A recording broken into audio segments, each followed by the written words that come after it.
Victory on Sunday afternoon in front of my wife's donor, and we've had a wonderful week around here. You're following along on social media. You'll know that as well as we prepare for the Cleveland Browns on Thursday night. And Cleveland's had a rough week. I ain't going to lie to you. I mean, things went well there right on up until the rain came in the seventh game of the World Series. I was going to have this guy on last week, talk some football. I was waiting for the World Series. I thought there would be a parade in Cleveland. He is a Clevelander covering all things National Football League for Bleacher Report. You can follow his journey out on Twitter at his name. He is Brent Sobleski. He's one of our defending champions here. He also loves comic books, which is a lot of fun out on his Twitter as well. And just a tragedy in Cleveland going on right now, right? I mean, that's a gut punch. Even though you had the basketball championship, you could taste it, you could smell it. My heart broke for the Tribe. Nestor, you're 100%. You stole the word exactly that was going to come out of my mouth, and it's a gut punch. It's 100% shot to the groin. When you're up 3-1, and I understand the irony of that after coming back 3-1 against the Golden State Warriors or the Cleveland Cavaliers to capture the first championship since 1964, to have those tables turned to exercise the goats, as it were, in Chicago. It's just, when you are a fan of a team, especially in Cleveland, and you've gone through so much, and you have that taste, you just got a little bit of that taste, just a little bit. And you're right there. It was more than a little bit. I saw the friggin' parade back in June, dude. You drank the whole bottle. I mean, kid hadn't put his shirt back on yet, from what I can tell, right? Well, the funny part is Mike Napoli from the Indians was walking around town the entire night, even after the loss, with his shirt off. It must be a Cleveland thing that I don't know about, because I can't quite get away with that, let's just say. But, overall, when you look where the Browns are, what happened with the Indians, as a fan, you want to say that you're proud of your team, especially the Indians, the way they performed, because they wasn't supposed to be there, all the injuries they endured. But it was right there for the taking, and you weren't able to finish. For Cleveland, they're working on a different type of or the Browns are working on a different type of perfection. And the closer and each week passes, you're starting to sniff 0-16, and you can tell the apathy that's within the city for that particular team. Let's be honest, Nestor. Cleveland will and forevermore be a football town. Yet, the way they continue to perform, they're losing fans on a weekly basis. If they could just take some of Ohio State's points, right, and put them over onto their scoreboard, it would be better, right? Well, I was going to say today, that was not a home game for Cleveland. That was a Dallas Cowboys home game. And let's not beat around the bush. That stadium's barely full, barely half full, I should say. And it's a situation where if you're Jimmy Haslam, it's continually gotten worse since you've been the owner. So how are you going to rectify the situation? I believe you have the right people in place, at least Hugh Jackson. Anyone you talk to, Nestor, around the league respects Hugh Jackson, right? And that includes Ozzie Newsome and Marvin Lewis. Well, a lot of us were wondering who like Hugh, and I like Hugh. We're wondering why he took the gig, quite frankly. I mean, that's winning the unwinnable war, right? I mean, I've lost a lot of friends out there. You know what I mean? Pettin, Savage, I just go right down the list. I mean, all those cats that went out there. I mean, Dee Podesta's a guy I've known for 25 years. He's a baseball guy, and he's out there trying to figure it out in their 0-8, right? Well, let's not beat around the bush. It's not a job that everyone wants. It's not a job that once you go there, it's hard to rectify your situation. It's a job where, in this instance, at least with Hugh Jackson, he wasn't offered any other positions. There was possibilities, but it was the only one that actually handed him the keys to the car, as it were. And that's kind of the situation when you're looking at the Browns organization. If you have other better options, you're usually taking those, unless you're a native Clevelander, and that last time that was significant was when they signed with Charles Bentley and Joe Jurevicius, and we know how both those situations ended. So this team is at its absolute rock bottom. I thought the Hoyer thing worked out well for about 7 or 8 weeks, right? Well, local guy, right? Injuries, injuries, and it seems like anytime they start to build any momentum as a team, it completely falls apart at the seams. And that's the unfortunate part of the situation. Because I know a lot of people, and I don't want to speak for you, Nestor, but I think a lot of people believe football's better when the Browns are a good team. And it's been so long since we've been that way, we kind of forget what it was like, that you had those rivalries, and I mean legitimate rivalries, that used to exist in the 80s and 90s between the Browns and the Steelers. And what it You mean back when Art Modell was running your franchise the right way? And what I was going to say is I'm just going to say, like, anytime the Browns harken back to the good old days, I have to remind them the good old days included Art Modell. I have to do that because I do. I can easily counter that and say this is the same man who fired Paul Brown and I know, yeah. I mean, you're bringing up ancient history here. Hey, look, you guys are winless. You're coming in here this week. It's short rest for us. You had your ass kicked by the Cowboys. I mean, I'm not coming to shovel dirt on the Browns at this point. I'm trying to make sure they can't win on Thursday night. That's all. I mean, Flacco's already told me they're going to have their sweet purple gear on. I guess the Browns are wearing all white. Is that right? Is that their look? Weren't they going to go like sort of pumpkin orange, but they didn't, right? No, they decided to go with the all whites on this one, and this is this perfect opportunity for the Ravens coming off this victory against the Steelers, and you're essentially in the lead now in the AFC North. Now you get Cleveland on a short week, and there's no way Cleveland can respond in such a manner to play them as well as they did earlier in the year, where really the only difference in that early games contest was an ill-advised call late in the game on Terrell Pryor. So this is a completely different roster you're now facing, and I mean that literally. You have numerous different players at different positions stepping in due to injuries and the constant turnover, whereas Baltimore's coming off a huge win, and I think that's a positive for the Ravens, and it's a situation where you can continue to build on what you did against the Steelers, and I think that's a positive overall, even though the Steelers made it a little closer at the end than Baltimore would have liked, but a win against that team is a good one at any time. He is Brent Sobleski. He does all things NFL, not just Cleveland things, and he is a baseball fan. You can follow his journey out on Twitter, and thousands do, at Brent Sobleski, as well as out on Bleacher Report. He also works for a number of other places out there doing the NFL. All right, let's do the little NFL dance here with me. Ravens have a 21-0 lead over the Steelers. They finally get a bunch of guys back. Roethlisberger looks like a shell of his former self. That offense doesn't look like much either. Flacco's running around, gimping off with the broken knee brace, but Steve Smith's out there catching the ball. Wallace going the distance. Stanley getting all sorts of penalties on the offensive side. But for the Ravens, they're in first place. They have the Browns coming in. They'll have a mini bye if they can get by the Browns in the white uniforms on Thursday night and be 5-4 and be in first place. And then they're going to see the Cowboys. And strangely enough, you saw the Cowboys on Sunday against the Browns. We're going to see the Cowboys on Sunday against the Steelers. The Cowboys are in the grill of the AFC North right now, and this is not a real good time to be running into the Cowboys, right? Not at all, because they're a freight train running down the tracks.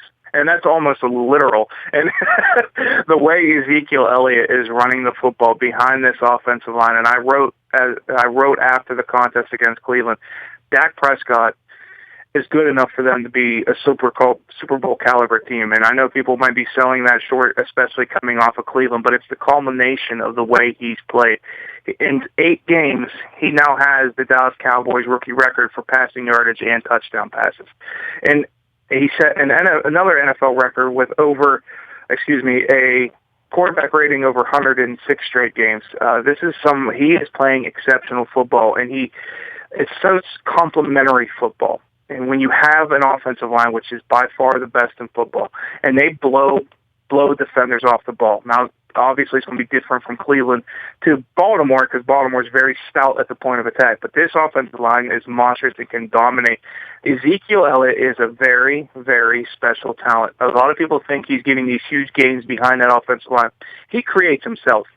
There was points against Cleveland where he was getting outside and just outrunning defenders for 5, 6, 7, 10-yard gains, and it's just impressive to watch. And then you factor in the wrinkles that Prescott adds. He continues to improve each and every week as a passer, but he's also athletic enough to threaten you as a runner. He and Cam Newton are the first rookies to have 15 total touchdowns rushing and passing through the first 8 games of the season. That gives you what type of idea and how you have to keep track of him. You can't come crashing down all the time on Zeke. You have to keep Prescott in check too. So this is the type of football they're playing. It's actually beautiful to watch, even though most people want to see you throw it all over the yard. These guys can come in and dominate if you give them an opportunity to do so, and they have the talent to do so as well. Brent, for the rest of that, the NFC, I thought that at some point the Packers were good. I never really believed in the Lions, but I did believe in the Vikings for the 5 minutes until all hell's broken loose there with the offensive coordinator and they can't win. Boy, that division's in a strange place. I mean, even the Bears won last week. The Lions are the most interesting team out of all of them, simply because you have Matt Stafford, who plays like Superman in the fourth quarter and late in games, and there was no way they should have won that contest Sunday against the Vikings. When you look at the way that it unfolded with a 58-yard field goal as time was expiring, and then a touchdown, multiple broken tackles to score in overtime. It's just there's something, I don't want to say special about the Lions, but they continue to go against adversity and still coming out for the most part on the winning edge with a 5-4 record. When you knock down the Vikings, who seem to be essentially going down the black hole, as it were, and with the Packers, who you never know quite who's going to show up each and every week, I look at the Lions and think to myself, this team has a legitimate shot. They don't have much of a running game. Their defense is erratic. Their offensive line's better, but it's not great. And you have Golden Tate and Marvin Jones on the outside as your primary weapons. It's not really thrilling, but yet each and every week they're competitive and they're finding ways to win. And I think that speaks to Matthew Stafford, particularly how well he's playing late in games. Yeah, and then I guess there's quarterback play, and then you're trying to figure out what else is going on around the league when these young guys play so well. But then you see the Carson Wentz is starting to hit the wall a little bit, right? I mean, and even Sam Bradford in that offense hitting the wall a little bit. Obviously, Aaron Rodgers is the only thing they've got going for them right now. So, the quarterback can't just do it alone. I mean, we say, well, this team has a quarterback. What else do they have? Well, you're absolutely correct, and that's one of the reasons why I wrote that I believe Dak Prescott's a Super Bowl of caliber quarterback, and people can laugh that off.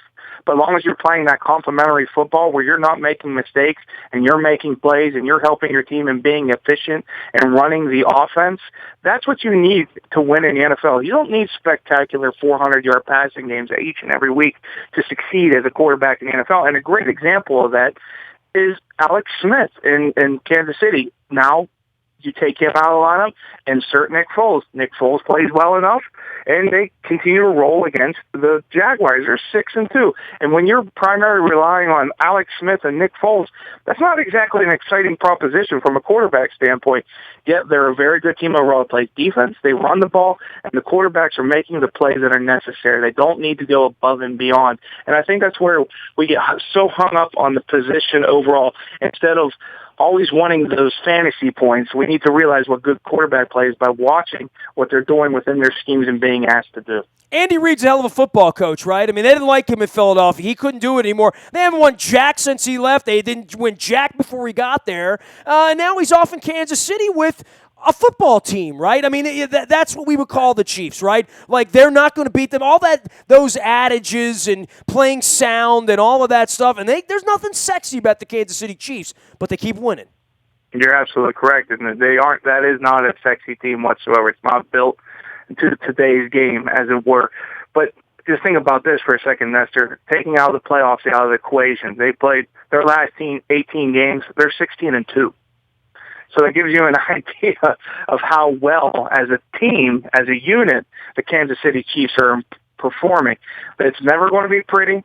It's never going to be high-flying and fashionable. But Andy Reid has a system that he knows wins. And while he doesn't have that Super Bowl ring on his finger, and he came up short a couple times, it just shows that his consistency year after year after year after year, how good of a coach he really is. And he's really counted among the elite in the NFL.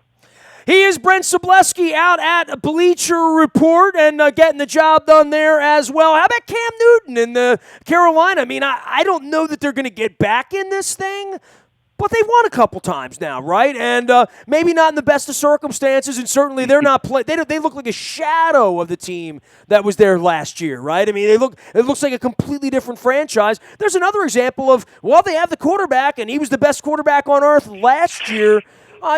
This year it's all they can do to muster 13 points, right? Well, and this year, you're fortunate when you're playing the Los Angeles Rams and how little they can score on Sunday, and that really plays to your advantage. I look at Carolina, and this is something that I've seen develop over multiple years now. It's not simply what's happening right now. Last year was a fantastic season, 15-1. Obviously, they made the appearance in the Super Bowl. but they went through a transition the season before where they had to come through at 7-8-1 to win the NFC South.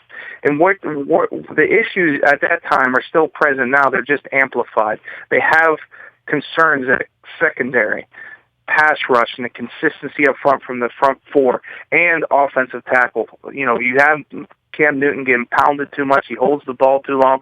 You can't have that consistently. And you don't have Josh Norman to rely on in your secondary. So if you're not keeping your quarterback upright and you're allowing other teams to push the ball downfield, that's not a formula to win games. And this is things that they prevented last year through superior play, through their front seven on defense, and Cam Newton going Superman all the time until they hit the Super Bowl, and you saw those things being exposed. So those issues are still present. It's in the way that their roster is built, and it's a way they have to work around those things, because they don't prioritize those positions as much as other franchises around the league. Brent, we got Cleveland coming in here on Thursday night on short rest. We'll have ugly uniforms. It'll be ugly football. I'm sure the Ravens are going to try to run the football, something that they've tried to do early in games. I know Terrence West probably taking this game a little more seriously, the way Mike Wallace did against the Steelers the other day. What's about bad teams and the Cleveland Browns being a bad team? Boy, Jacksonville, they're about to get another coach fired there, right? I mean, that's the next one to fall, right? There'll be a coaching hire in Jacksonville coming up soon. That's the odds, but I'm starting to think Shad Khan is the most patient man in football. And to give you an idea how bad Gus Bradley is, and Bradley's much like Hugh Jackson, and the fact that everyone around the league loves him as a person, but you wonder how they can excel as a head coach, and Bradley hasn't. He literally has the worst record win percentage-wise, of any coach in NFL history at this point. I think he's 14-42 in the 4 seasons he's been there. So it gives you an idea of how bad they've really struggled the last few seasons. But I will say this. If it's not Gus Bradley, we have to really look closely at what's happening in San Francisco.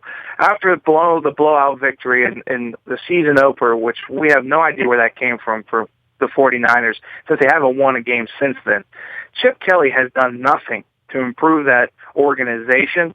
You look at the defense, as bad as Cleveland's defense was Sunday against the Cowboys, San Francisco gave up 148 more yards against the New Orleans Saints. And no one wants to go to the games, too, by the way. I mean, there's no recruitment of the fan base that's just gone, man. I watched Jim Harbaugh put a 56-point ass whipping on Maryland over the weekend, and it's like Harbaugh took all the 49ers fans and put Michigan stuff on them. I mean, where are the 49ers fans? They're gone, right? Well, this is a organizational problem from the top down. Ooh. And it has been with Jim Harbaugh, It was with Mike Nolan 10 years ago, for crying out loud. You know? And you point to the York family. You point toward general manager Trent Baalke. You look at the way they've clashed consistently, not only with your head coach, but the man who was supposed to be your franchise quarterback. Colin Kaepernick wanted nothing to do with San Francisco. Now, I'm not saying Colin Kaepernick is the same player that was seen in the Super Bowl against the Baltimore Ravens. Yeah, but that's in him. That's in him, and Harbaugh got it out of him 4 years ago, you know?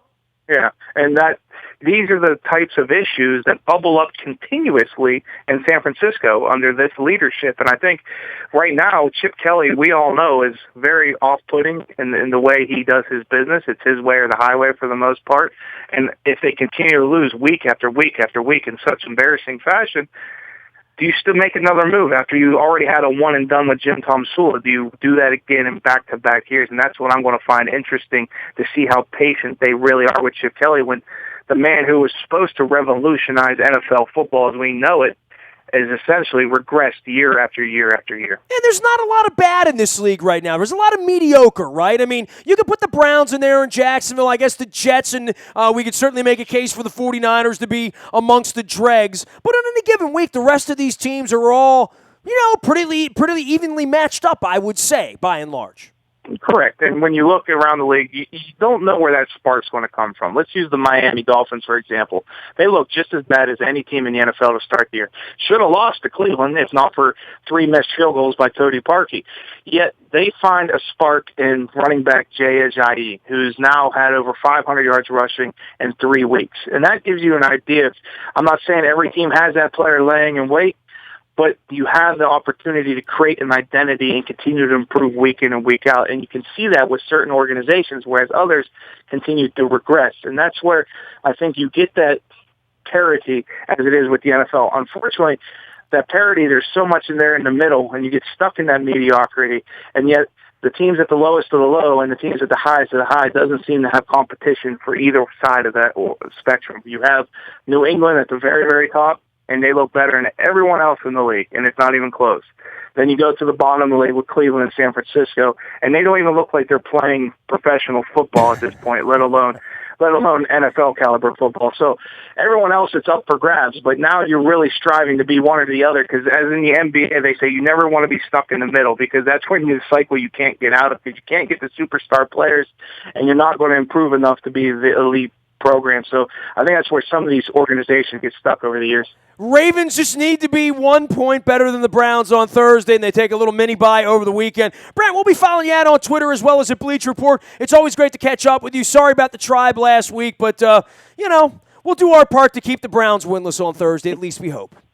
Yeah, I'll get over it eventually. It'll help your draft stock. You'll get a draft pick out of this, man. Relax. You know what's amazing, seriously, about that situation is Cleveland, as bad as they are every single year, they haven't had a number 1 overall pick since 2000. So they must be due with something, and that must be it.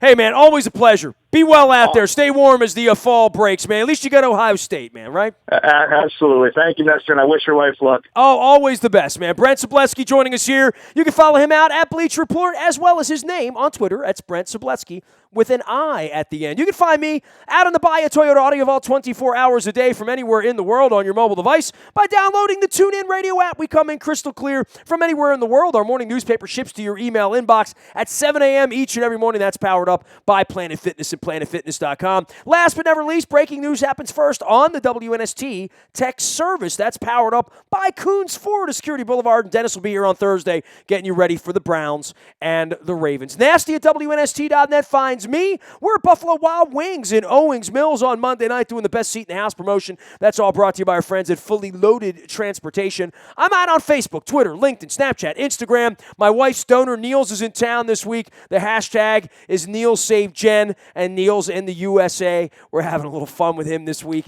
You can check that out on social media as well. We are WNST.net, AM 1570, and WNST Towson, Baltimore, and we never stop talking Baltimore sports.